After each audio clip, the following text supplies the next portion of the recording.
Carl Sagan es uno de esos astrónomos que nos ayudó muchísimo en la comprensión del universo y que fue un hombre que con su estudio y con la profundidad de su ciencia nos ayudó a abismarnos, a admirarnos de la belleza, de la grandeza del universo. Fue un cosmólogo, fue un hombre que cuando uno lo lee queda realmente abismado, ayudándonos a entender cómo funciona el cosmos. Al contrario de Carl Sagan, que es un astrónomo, hay gente que se deja maravillar por los astrólogos. Y fíjense que todos estos astrólogos también intentan interpretar, pero ya no filosóficamente, sino religiosamente, el funcionamiento del universo y la forma como el universo incide en el ser humano. Hay gente que tiene corazón de astrólogo y hay gente que tiene corazón de astrónomo. Hay gente que no se maravilla con la astronomía, pero se maravilla con la astrología. De la astrología deriva el horóscopo. De la astrología deriva la supuesta influencia que los planetas tienen sobre la vida de los seres humanos dependiendo el día que haya nacido. Y Carl Sagan, el científico, el astrónomo, se reía mucho de eso. Y decía, ¿cómo es posible que los seres humanos, frente a la astronomía, la grandeza y la belleza del universo, no tengan nada para decir? En cambio, frente a la astrología, siempre hay gente que se considera erudita y que creen que se lo saben todo. La astronomía es el acercamiento. Yo me atrevería a decir que la astronomía es la posibilidad del acercamiento a Dios mediante la ciencia. Y la astrología es la posibilidad del alejamiento de Dios mediante la superstición.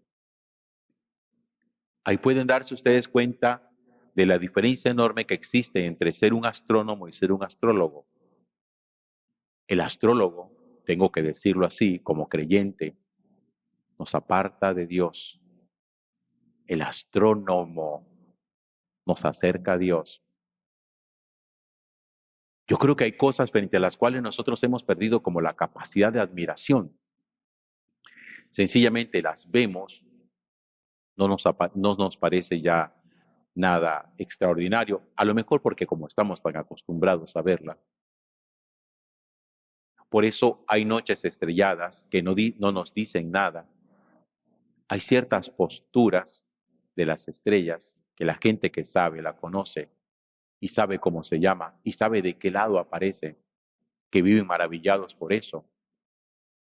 Hay gente que no, nosotros simplemente, pues, como tenemos una mirada común de las cosas, simplemente miramos al cielo y nos parece un cielo normal como todos, que sí que de vez en cuando vemos la luna llena, en cuarto creciente, en cuarto menguante, que hay algunos días que se ve más bonita y más llamativa y decimos cómo está de grande, cómo está de hermosa, pero de ahí en adelante no somos capaces de ir muchísimo más allá y preguntarnos, ¿qué hay detrás de eso? ¿Qué hay detrás de la belleza del cosmos? ¿Qué hay detrás de la belleza de una rosa que sé que a muchísimos de ustedes le encanta? Cuando ustedes ven algo y contemplan algo que les gusta, que les llama la atención, ¿su corazón hacia dónde se dirige? ¿En qué piensan? Miren, algunas personas consideran que hay flores que son tan bellas, pero tan bellas, que merecen ser tenidas en la casa y por eso las cortan y las arrancan.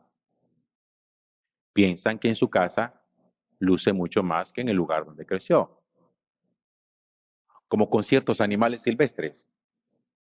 Piensan que en nuestra casa lucen más que en el hábitat donde esos animales viven. La pregunta y la reflexión que nos hace a nosotros hoy el libro de la sabiduría es justamente eso. Frente a la belleza, ¿cuál es nuestra actitud? ¿A dónde nos conduce la belleza?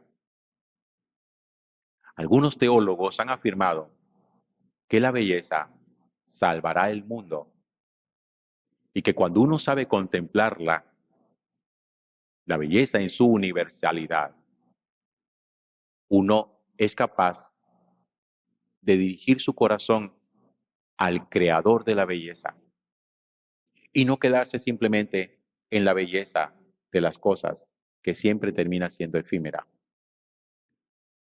Voy a utilizar dos términos que son filosóficos. La estética, que es el estudio de la belleza, nos lleva a la ética, que es el estudio de la bondad.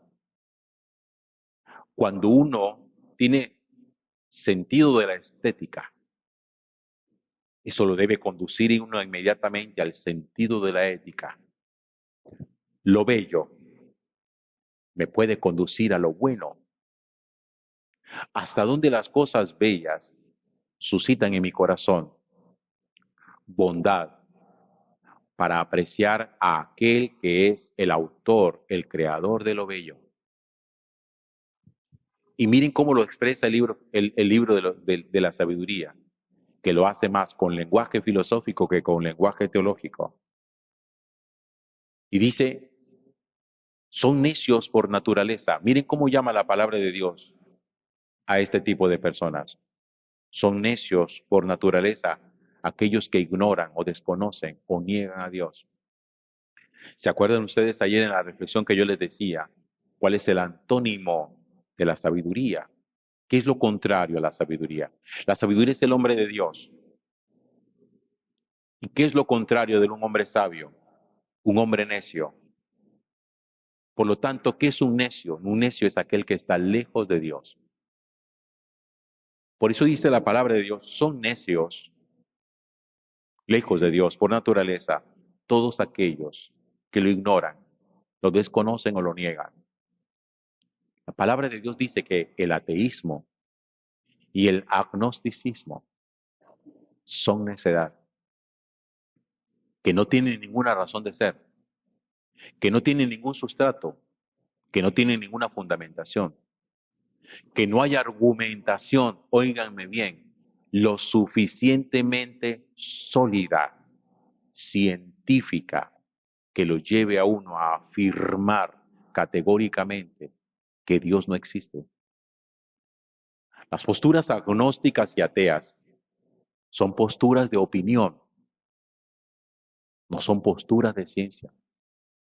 Porque la ciencia tampoco es capaz de afirmar ni de probar, porque no tiene capacidad para ello, de probar categóricamente que Dios no existe. Simplemente hay fuente de ciencia que dice, la cabeza no me da para Dios, no creo que Dios esté detrás de esto, creo que la ciencia lo explica todo, sin embargo, los mismos científicos se han dado cuenta que hay cosas que la ciencia no es capaz de explicar y simplemente dice, todavía no hemos llegado hasta el alcance de explicar lo inexplicable. Y sigue diciendo la Sagrada Escritura, y estos necios no han sido capaces de conocer al que es a partir de los bienes visibles. Lo que nosotros vemos, lo que nosotros contemplamos, la hermosura de las cosas que nosotros tenemos a nuestro alrededor, por nuestra necedad, no nos permite ir a la pregunta, ¿qué hay detrás de esto? ¿Qué hay detrás de esta belleza? ¿Quién es el autor de esto? Voy a hacer un paréntesis breve para un recorderis. En el libro, en el Antiguo Testamento, la, la Sagrada Escritura dice que una vez Moisés le dice al Señor, déjame ver tu rostro. Y la respuesta del Señor es extraña. Le dice, no puedes ver mi rostro, porque el día que tú vieras mi rostro, morirías. Y yo me hice muchas veces la pregunta de por qué viendo el rostro de Dios en esta vida uno se muere. Y la respuesta es muy sencilla. Santa Teresa de Ávila estuvo a punto en una experiencia que se llama la transverberación, una experiencia mística. Estuvo a punto de ver el rostro de Dios y casi se muere de un infarto. Y ella lo cuenta. Y su corazón físicamente se desgarró, pero milagrosamente no se murió. Y por eso quien tiene la oportunidad de ir hoy a España, el corazón de Teresa de Ávila está expuesto y se ve el corazón roto. Y la ciencia no es capaz de explicar cómo un corazón roto que infartó no haya muerto su dueño. La experiencia de la belleza de Dios, de la cual Teresa de Ávila estuvo muy cerca, casi la lleva a la muerte, porque el corazón no resiste en esta vida la hermosura de Dios. Y por eso el Señor le dice a Moisés, si tú vieras mi rostro en esta vida corporal, tu corazón no lo resistiría. Tú morirías extasiado por la belleza. No nos pasa a nosotros que cuando estamos en lugares bellos o con personas físicamente atractivas, ¿cómo nos ponemos? ¿Ha experimentado usted estar en un lugar de esos que siempre anheló? Bellísimos, con personas que usted dice, me gusta, esta mujer es tan linda, este hombre es tan atractivo, que cuando lo veo, la veo, me pongo nervioso, el corazón se me acelera, el pulso se me acelera. Si la hermosura y la belleza de los lugares y de las personas produce eso en nosotros, imagínense ver y contemplar la hermosura de aquel que creó la hermosura de la gente o la hermosura de las cosas. No lo resistiríamos.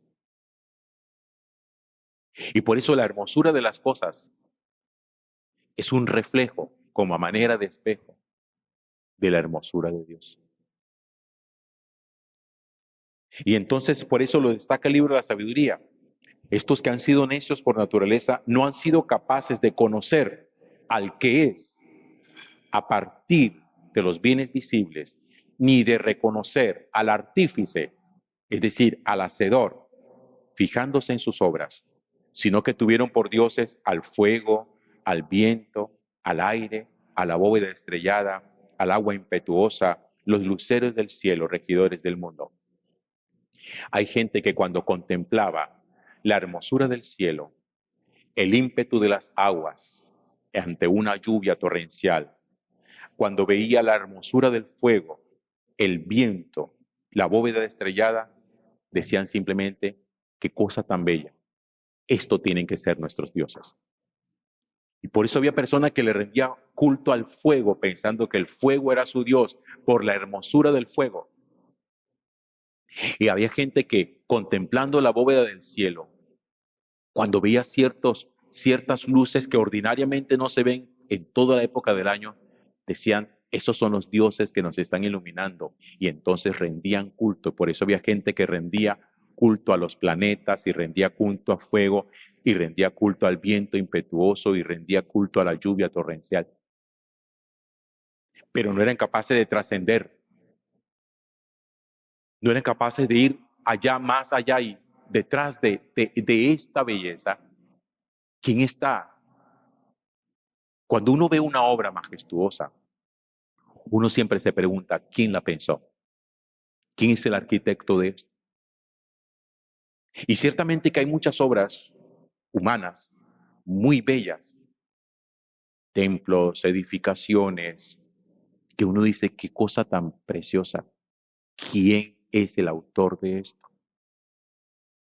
Y con ese concepto de belleza que salió de la cabeza del autor, uno dice, esta persona que creó esto, que inventó esto, que diseñó esto, tiene un concepto de belleza extraordinario. Uno siempre quiere saber quién es el diseñador. Y por eso cuando uno ve la belleza en la naturaleza, uno siempre tiene que pensar quién es el diseñador.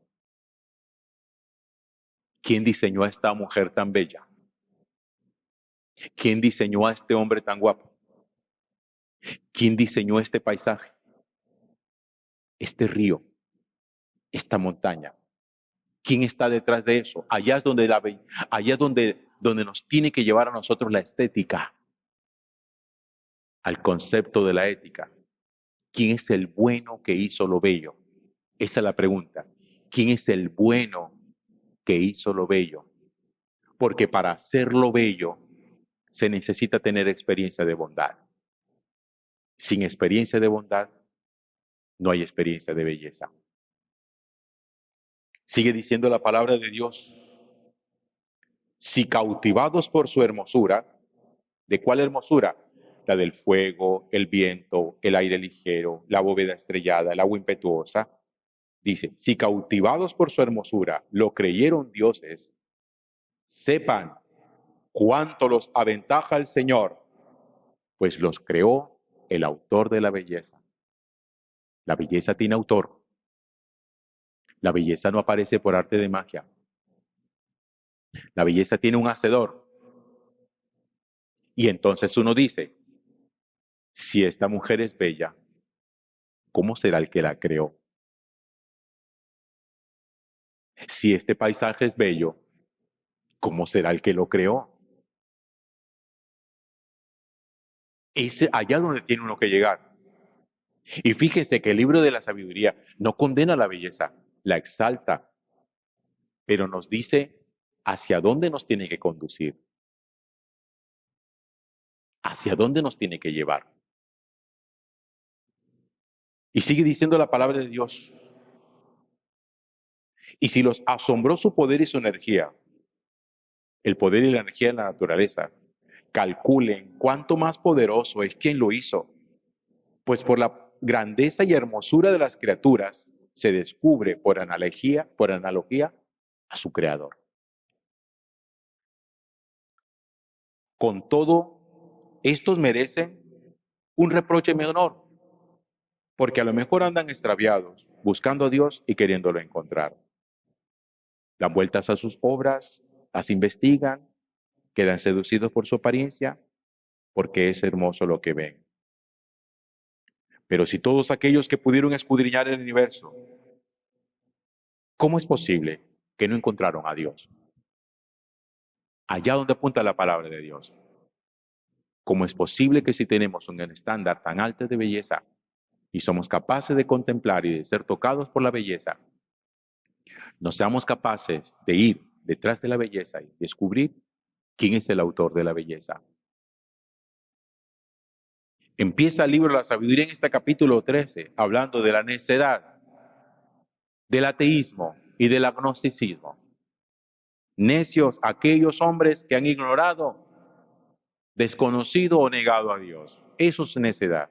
¿Cómo es posible que haya tanta necedad que uno ni siquiera, oigan bien, ni siquiera la belleza y la hermosura de las cosas nos permitan a nosotros decir, caramba, Dios tiene que existir?